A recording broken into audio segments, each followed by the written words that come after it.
For me, there was definitely a long period of time when I thought and felt I was the best at what I did, and no one else could do it the way I did it. And I think that that's very ego driven. My dad used to tell me, if you think you're the best, just wait for the big boy that you haven't fought yet. You're going to find someone who's better, right? Chris, hey buddy, thanks for taking some time to hop on the show. How you doing? I'm doing fantastic, man. Appreciate you having me on. Yeah, man. Looking forward to chatting. Why don't you give a bit of an introduction? Who's Chris Riggins? Give a little bit of a background of who you are. Yeah, obviously Chris Riggins, Riggins Painting. We're in Memphis, Tennessee. Been married 20 years, have 5 children. I've been in the painting industry my whole adult life. Started out as a painter in another company, and then 09, 2010, around that area, started Riggins Painting. And it's a little bit about what we do, and we do residential and commercial painting, interior, exterior, and just trying to build a team and do life. So I love it, man.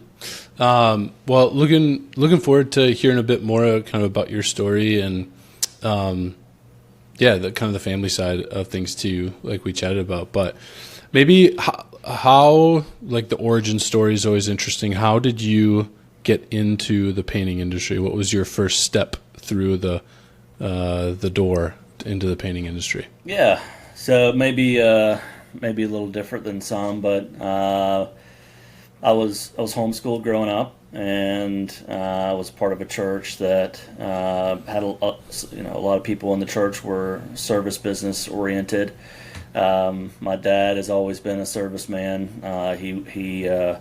He did home maintenance stuff, but he also was a mechanic for many years. And my granddad was a painter, so service trade kind of runs in the family. In the summer, I started working. 16, 17, I would take my summers and pressure wash and paint in the church painting company. And then when I graduated, I was already kind of familiar with what we were doing, and I was pretty driven as a young man to go make money. It's like I want to make $1. I've been sitting here doing school, and now I just want to go actually initiate life.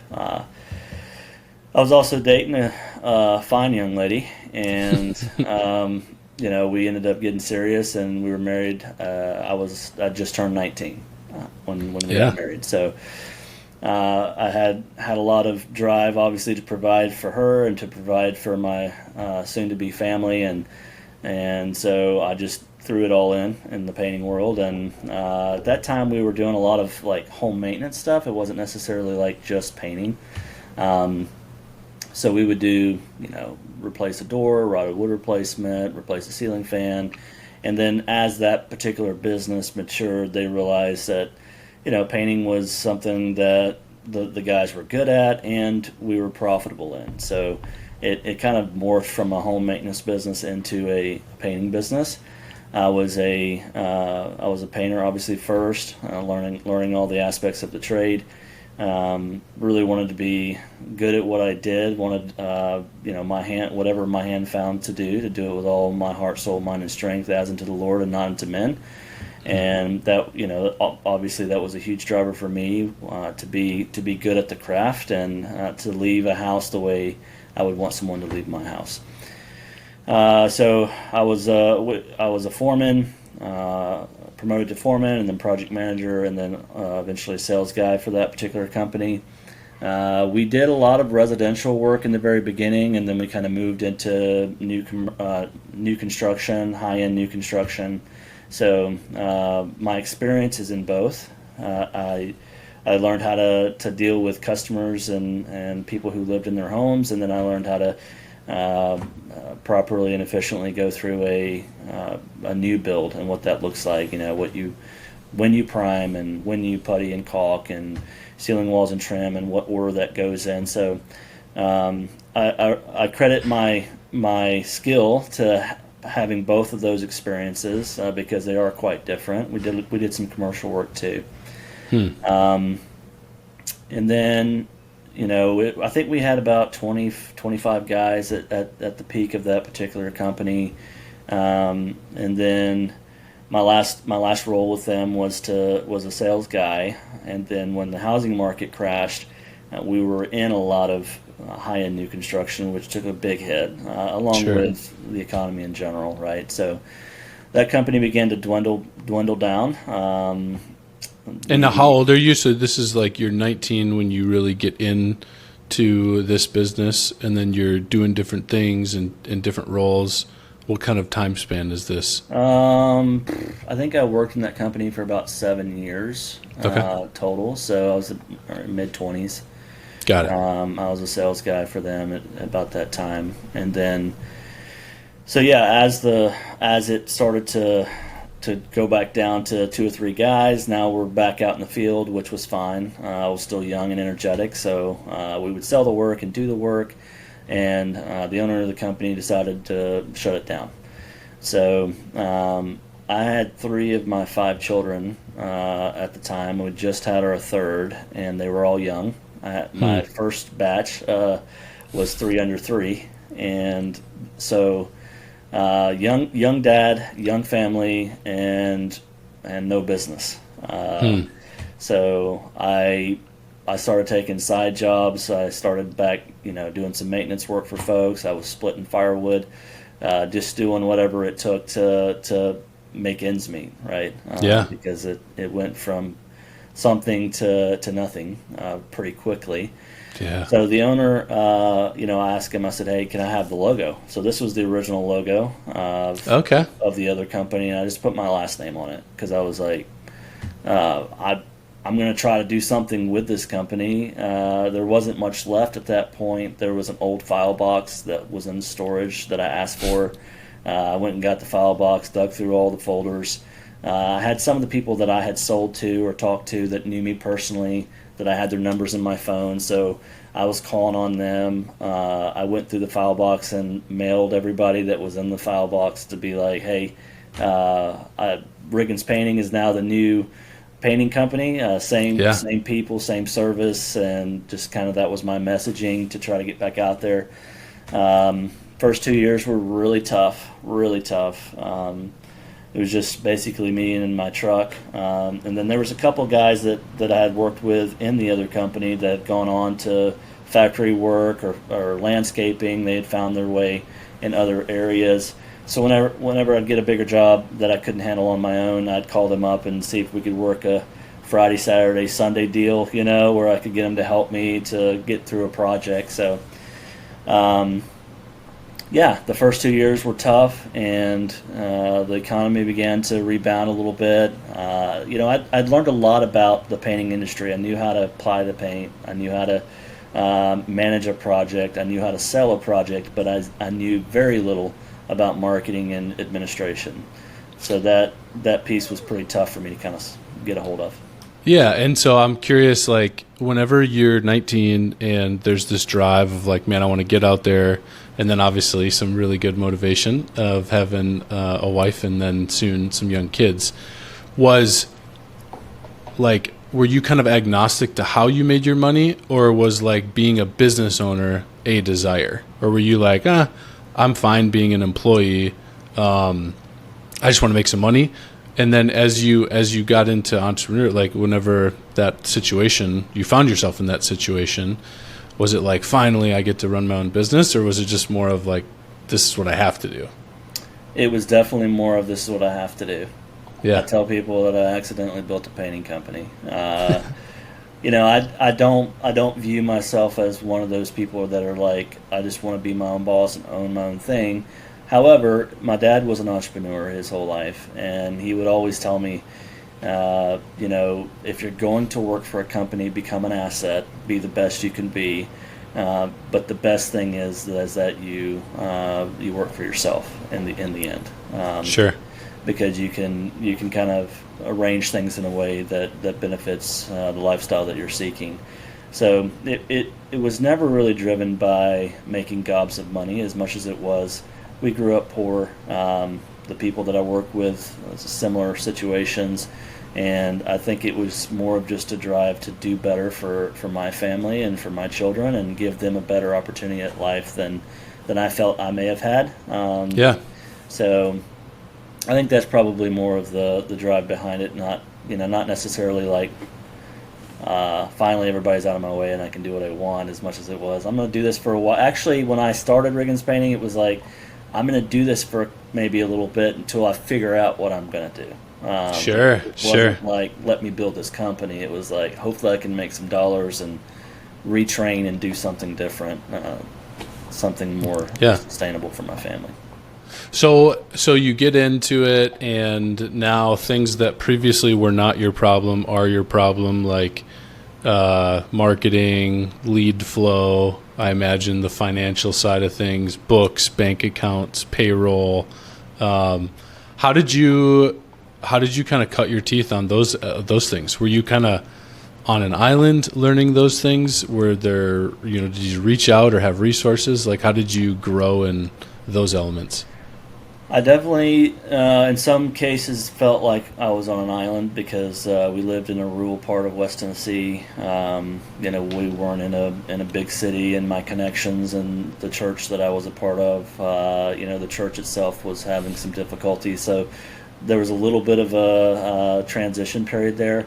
I would definitely say, though, I learned a lot from the people that I was acquainted with, and there was a lady that helped me with my books that used to do bookkeeping in a previous life, and she kind of stepped in and helped me figure out what QuickBooks was.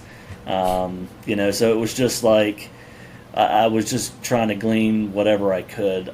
The world was definitely very small when I began, right? Like, there was only so many resources that I knew how to gather, and then I went online and would research stuff like, what the best way to market, the best way to bookkeep, do I do subcontractors once I grow, or employees, and then the payroll taxes and all that was like, oh my gosh, this is all super overwhelming. I just want to go out and earn a living, and there's all this red tape, it seems.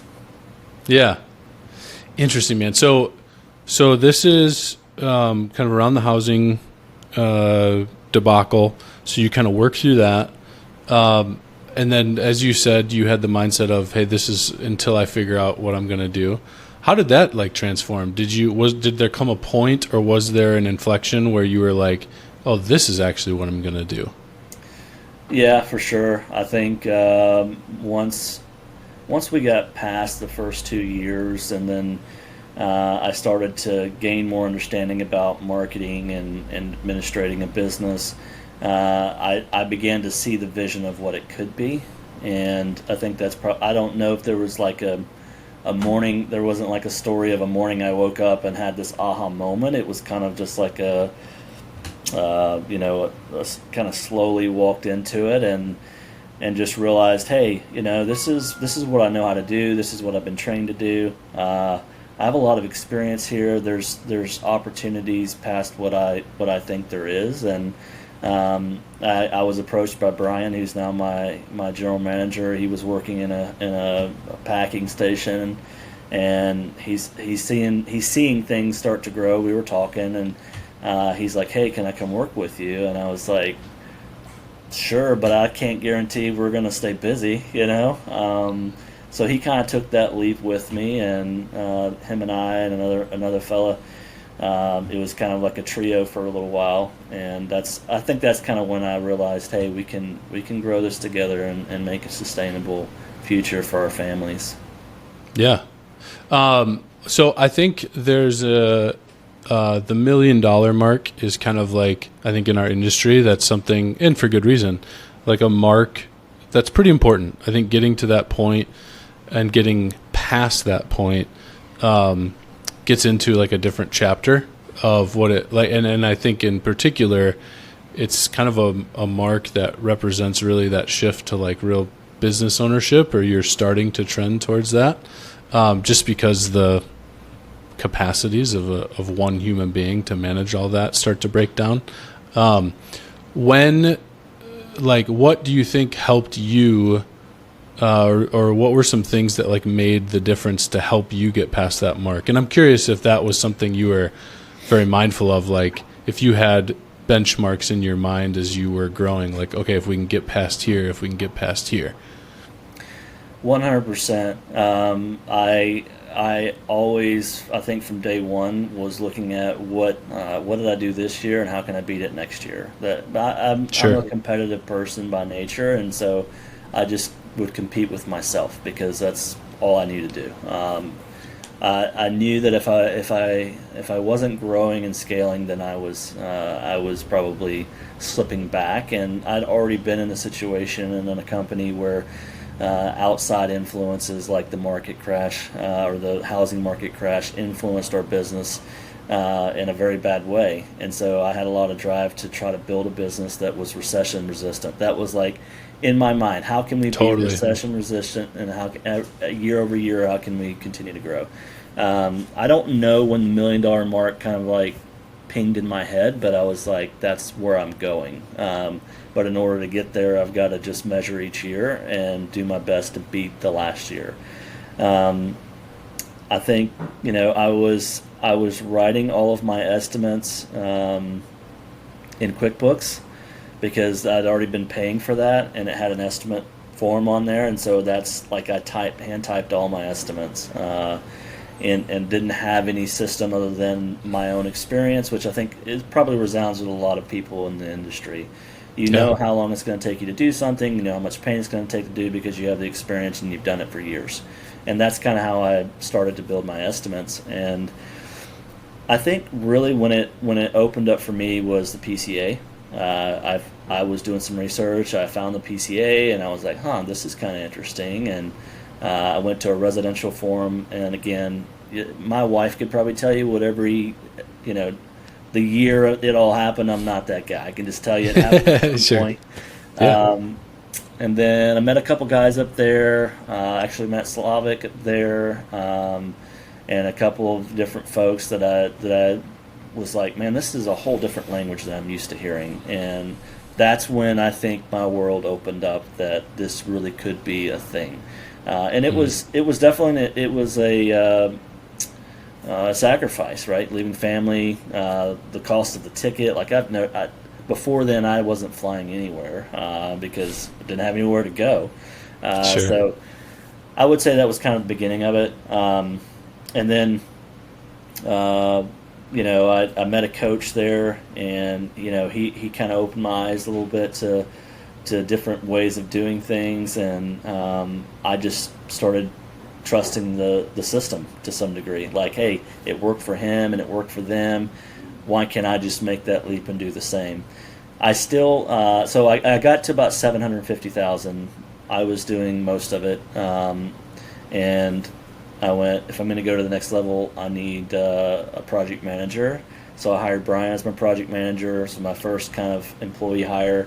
And then shortly after that, I hired Austin, and I had no idea what I was doing. Zero. I just had enough charisma, I guess, for them to think that Chris will help figure it out, because that's all you need. There was no ARPs. There was no it was so rudimentary. But that was when we finally broke the $1 million. Is when I brought those two guys in. Got it. What were some of the biggest pain points or hard knocks of those for like the first rep of like being a manager of people, being a leader of people? And maybe another way of asking this, you said something earlier of you wanted everything you put your hand to, you wanted to do to the best of your ability, honoring God, not man, like a lot of honor behind what you put your hand to. I think there's something similar to what you put your name on, right? As a business owner, especially if it's Riggins painting, mm-hmm. right? So if your name goes on something, you also want that to be, there's a lot of honor. How about that of transitioning from you doing less of the direct work and you getting work done through people, and balancing like the comfort or discomfort of, well, it's not how I might do it, or can they do it better than me, or I don't know, just letting go, right? Kind of so simultaneously caring a lot about the product that your brand, when it's your name, delivers, but also realizing if this is going to grow, I have to let go of things. How was that kind of tension and that transformation for you? That's a great question. I think that for me, there was definitely a long period of time when I thought and felt I was the best at what I did, and no one else could do it the way I did it. And I think that that's very ego-driven. My dad used to tell me, if you think you're the best, just wait for the big boy that you haven't fought yet. You're going to find someone who's better, right? And I think I realized that Brian, if he watches this, he'll be happy about this. But he's probably a better painter than I am. And when I hired him on and we're painting together, and actually him and his brother, I'd watch them paint like French pane windows, and they would just like clip them out. So I started timing myself we were doing the same windows, same size, everything, and they were just like. So I went over there and watched them, and I learned that a way they were painting this window was much different than what I was doing. And then I think that's kind of when it dawned on me, like, Chris, you can actually hire people that are better than you, that serve your customers better than you. And I think that was a turning point for me, like, okay, so it's okay. Not only is it okay, but it could service my clients well. And I don't know, I got into a mantra state whenever I would have a brush in my hand, and I said, I want my new tools to be a pen, paper, and a computer, because that was my goal. Like I knew that I couldn't do this my whole entire adult life. At some point, my body's going to wear down and out. How can I continue to serve people well and serve my family well? And so I just told myself that every time I picked up a brush, I want my new tool to be a pen, a paper, and a computer, and eventually it was.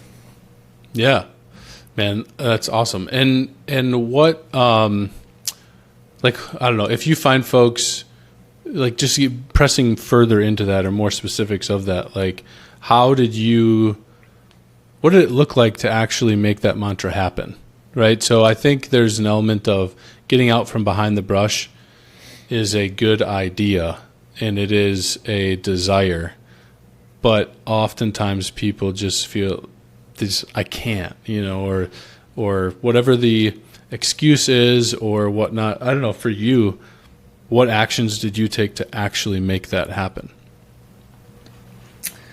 I think that, taking the steps of recognizing that people could provide the service better than me, and then trying to build a system that I could pay people to do this particular job and still make a little bit of money on it and still be kind of a self-performer. At some point I knew that I could transition completely out of that if I had more than one crew, build it to second, build it to third, build it to fourth, as long as I had good management and oversight on those and making sure the quality is where it needed to be and the customer experience was what it needed to be.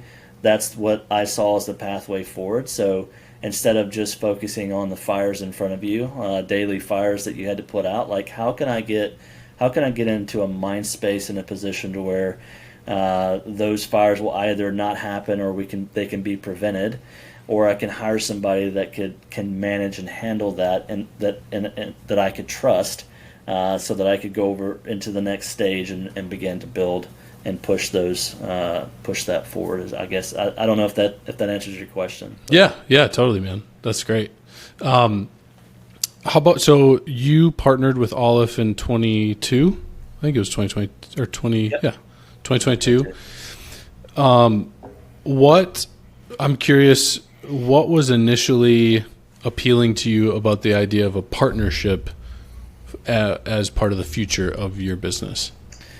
Yeah, absolutely. So a little backstory: 2020 hit in Memphis, and Memphis was shut down for a while, and even if we were an essential business, it was still like people didn't want you in their home bidding work, right? So it was a tough time for us, and I think that was kind of a transition for me. And I realized that at that point it was kind of like I'd taken my business to grow it to the point to where it had gotten, and then I wanted the business to be supportive of my family without me having a daily show up 60 hours a week, right?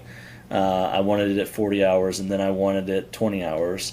And that was kind of my next stage, my next step. And I think that's what a lot of people do when they build businesses. They have an idea of how can I make this passive, right? So I started Sure. that journey in 2020. I moved 4 hours away, and Brian, who I'd mentioned earlier, had been with me. We were painting houses together. He's my PM, and then in 2020, I said, "Hey, you're a GM. You're gonna be the general manager. Are you cool with that?" He's like, "Yeah, I'm super stoked. Let's do it." He had the energy, so we made that happen. I moved to Alabama. I took on some coaching work and did some stuff on the side because I'm still a guy that likes to earn through the sweat of my brow or my hands or my skill, right? That's my personality, is that I can't just, even if I had enough passive income to sit, I probably still wouldn't sit because that's just who I am. So I was doing it on the side. Brian was doing a great job. We were hovering around $1.5 million over the course of that 4 years. After obviously 2020, we dipped off 30%, but then 21 we came back up. So 2022, actually 2021 is when I met you guys. It perked my interest because I was already trying to do that. I moved away in 2020. I met you guys in 21. Alex, I believe, pitched me to begin with the PowerPoint, and I was like, dude, this makes a lot of sense.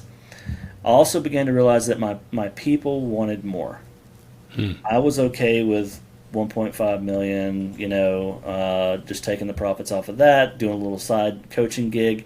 I could have probably done that for another 20 years, but I realized that my people wanted and needed more than what a $1.5 million company could offer.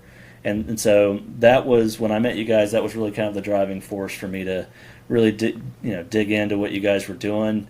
I also had been a part of two other coaching places that had coached me personally, and really saw the fruit of being coached by people that had been there before. And I watched Aleph. You guys were at $8 to $10 million in a residential. It just blew my mind. Like, how in the world did that even happen? So giving my people more, giving them opportunities to continue to grow and scale within the company, empowering them to do that was something I realized either I would have to go out and learn how to do and then teach, which is going to take time, or partner with Aleph and collapse the time. Bring in the people that have already done it, bring in the people that are specialized in certain parts of the growth process who were there during it, and basically, for lack of a better words, to attach to the vine of people that are, that have been there and can help you see through the fog. So that was attractive. It was attractive to me that there was an opportunity for my people. And then also, obviously, turning your trade into an asset was something that I'd already tried to start doing. So this was just kind of furthering the vision that I had for Riggins Painting. Yeah, that's awesome. And how about maybe give folks kind of a snapshot of what the business looks like today? And I'm curious, at one point it was this kind of mantra of, all right, when you picked up a brush, you wanted to trade that tool for whatever you said, pen, notebook, and computer. But there's different stages of transformation. I'm curious, has there been an additional or a next layer of that transformation where you've had to, as your business has grown, it's kind of like at different stages you have to keep transforming. It doesn't really stop. So maybe just give a context of what the business looks like today, and then what has more recent transformations look like, if there are Great any. question. So today we're on track to do between 3.2, 3.4 million produced. The full year was last year, 2023. We produced about 2.6 million. So when you look at going from 1.5 to 2.6 to 3.2 is definitely a stage of growth that I would have never expected.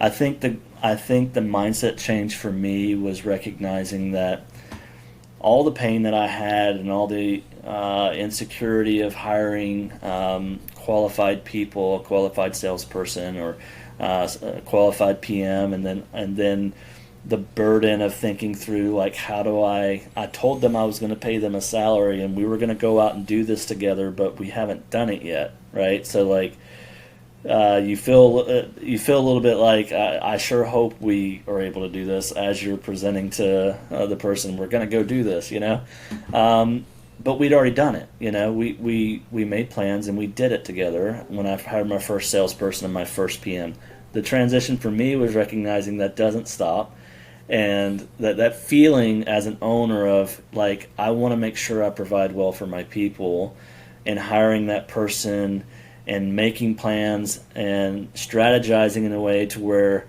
that adding that person to your team is actually going to be a good time to do that. And that's still, I would say, is still a struggle probably, and always will be, is just like, is it the right time? Is it the right place? Is it the right person? Are you answering all those questions correctly?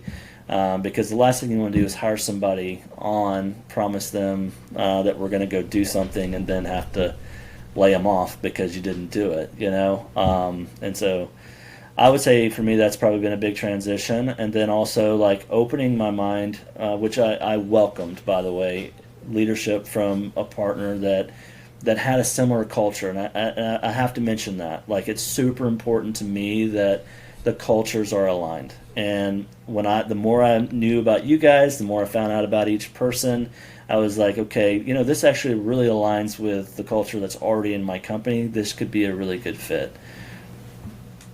Yeah, that's great, man. And speaking of culture, and this is a big element I'd be curious to talk about, is the family, component. So I think part of that is, like, culture is so important, because so much of just your energy, so much of your excitement, the vision, that's wrapped up into culture. And then that is what, as a business owner, if you have a family, that's what you kind of bring home or don't bring home, or, that impacts you.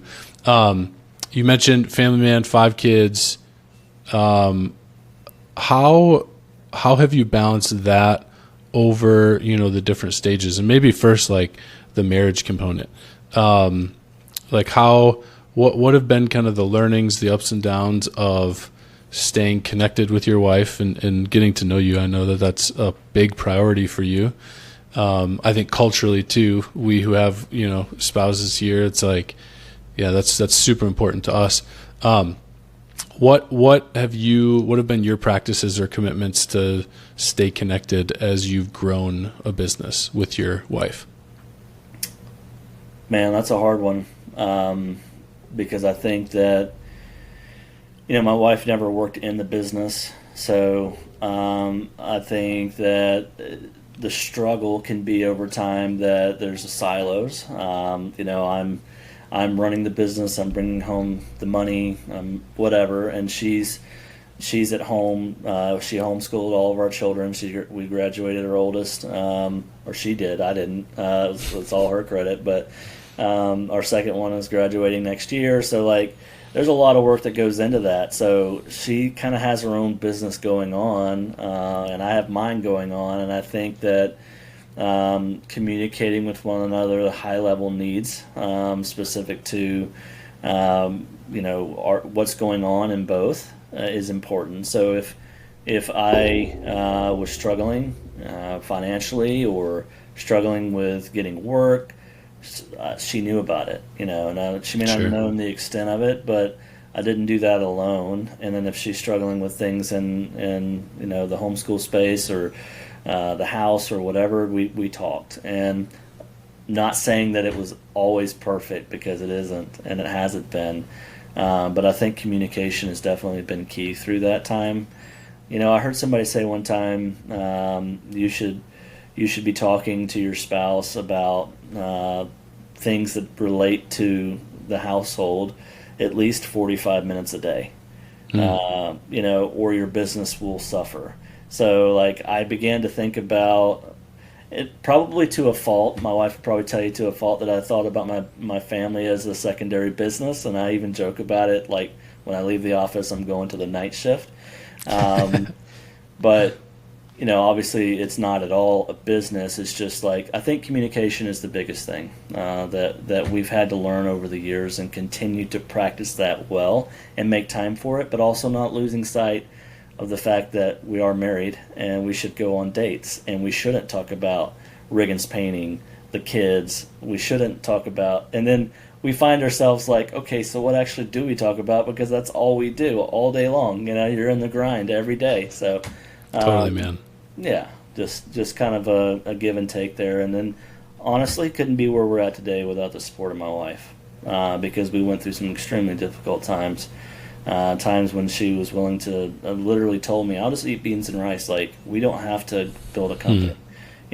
Like, I'm content. You don't have to go out and do this thing. And yeah, very grateful to her for what she's done.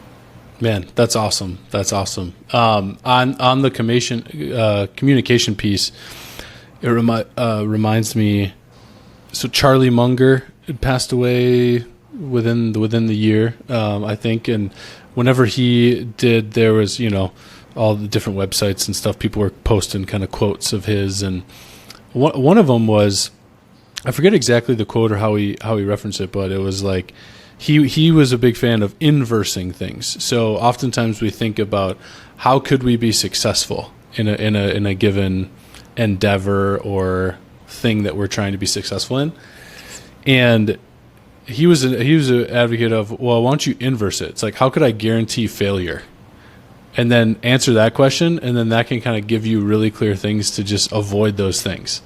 Success is not always super clear, because there's timing, there's different things, but oftentimes like failure is in some ways. So I think communication is like one of those things. It's like, how could I guarantee that my marriage suffers with business? It's like, I could like never communicate. Yeah. No, never talk about stuff, never go on dates, and most of the time too, there's a couple, it's like 2 or 3 nevers. If you eliminate 2 or 3 nevers, man, you can really move the needle. And then there's no, perfection is a myth, like that doesn't exist. So that kind of reminds me of that, of like, yeah, just talk, like be consistent, make sure that happens. How about being a father? I know that's very important. Obviously, like homeschooling your family that homeschooled your kids. There's a lot of intentionality and care about that.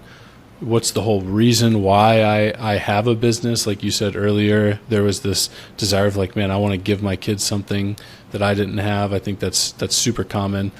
How about just balancing that, being an intentional father while also being an intentional entrepreneur? Yeah, that's a great question. I think for me it is one of the things that my dad used to hate about business is its all-consuming nature. And it's one of the things that actually drove him away from business and then just into employment. Because it, he always used to say it's 24/7, it lives on you. And it does, right? But I think for me, what I realized, and again, I'm no professional at this, but the family time has to be sacred and it has to be protected.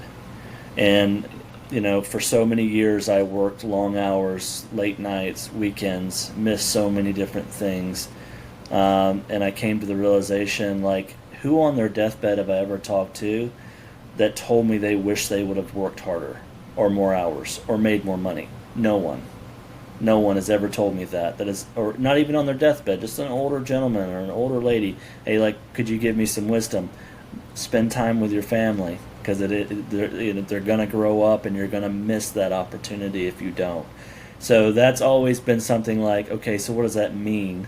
It doesn't necessarily, giving our family a better life doesn't always necessarily mean consumerism and buying them the next best toy, and we recognize that that's superficial. What it means is like the experiences and the memories that you make with your kids. That's the thing, the core memories that are bright spots in their life when they become an adult and they're going through hardships. They can go back to that bright spot, that bright memory, and remember those things that as a child. And that should be what we're after. I'm not, again, this is all brand new to me, trying to figure out what that looks like. But I read a story, or I heard it somewhere, and it really resounded to me. Guy picked up this guy found a guy on the side of the road. He'd broken down. He picked him up and took him home. And on the way home, this guy was telling him about his day and all the things that had gone wrong, and they were major things. And obviously, it ended the day with his truck breaking down.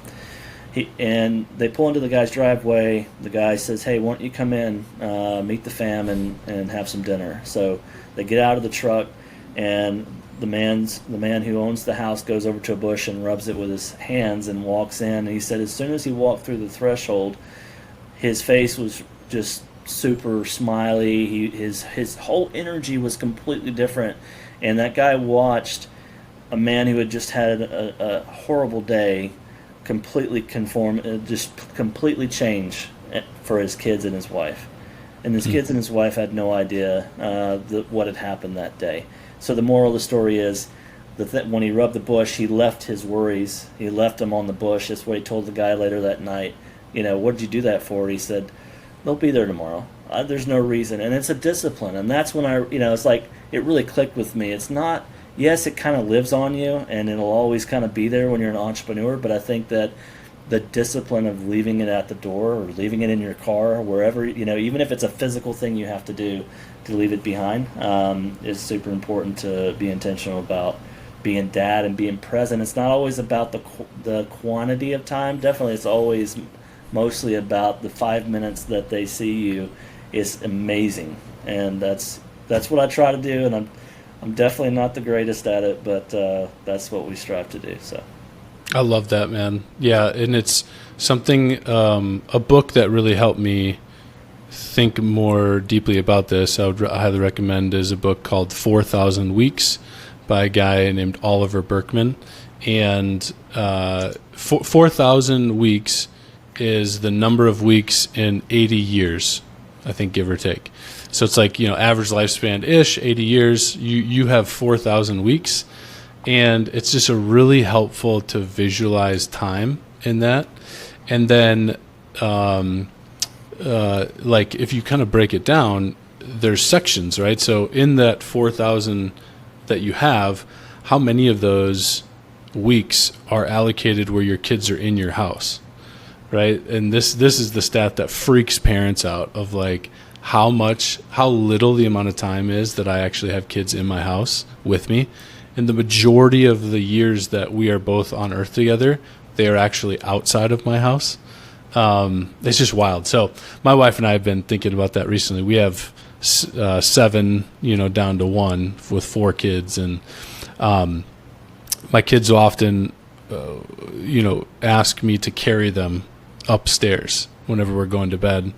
And there's just nights I'm tired, or I think in my head, like, you be self-reliant, or whatever, which all that's good. But there's a limited number of reps their body's going to fit real nice in my arms, or I can just throw them over my shoulder and walk them upstairs. And so I'm trying to take those reps while I have the at-bats, That's good. So that's great, man. That's great. Well, dude, this was a great conversation, man. I really, really appreciate you taking some time. And yeah, it's been super fun. I've loved to get to know you. I think to that culture piece. One of the things that's important to us here at Aleph is, no one person at Aleph built what we have going on either, right? So I feel really confident of, like, we practice what we preach. We partner, within Aleph, because we have things that we're good at, things that we're not, and we really want to be sharpened and encouraged and spurred on by the guys here, and obviously we feel the same way about our partners like you, and so always appreciate the conversations that we have. And maybe lastly, tell folks about the side business that you have, or maybe not side business, the business that you have, and in case they're ever in that town, where they should go for a good cigar. Yeah. So The cigar shop in Gardendale, Alabama. It's actually, I'm sitting in the back of it right now. It's my little office here. But my aunt and uncle had a passion and a vision to start that, and they've got a little smoking lounge. We've got a humidor, and a lot of the heartbeat behind this was that giving men a place to come and hang out and have conversation. There's a lot of socioeconomic divide that gets left at the door. When a lawyer and a construction worker can have a cigar together and talk about life, it's been pretty amazing. So, yeah, Gardendale, Alabama, the cigar shop. Come on by. Dude, I love it. And then reach out to Chris or find him at a PCA event or something if you want a good recommendation on a good cigar. He's given me many. So that sounds great. All right, brother. Thanks for the time. Look forward to talking again soon. All right. Take care, Hogan.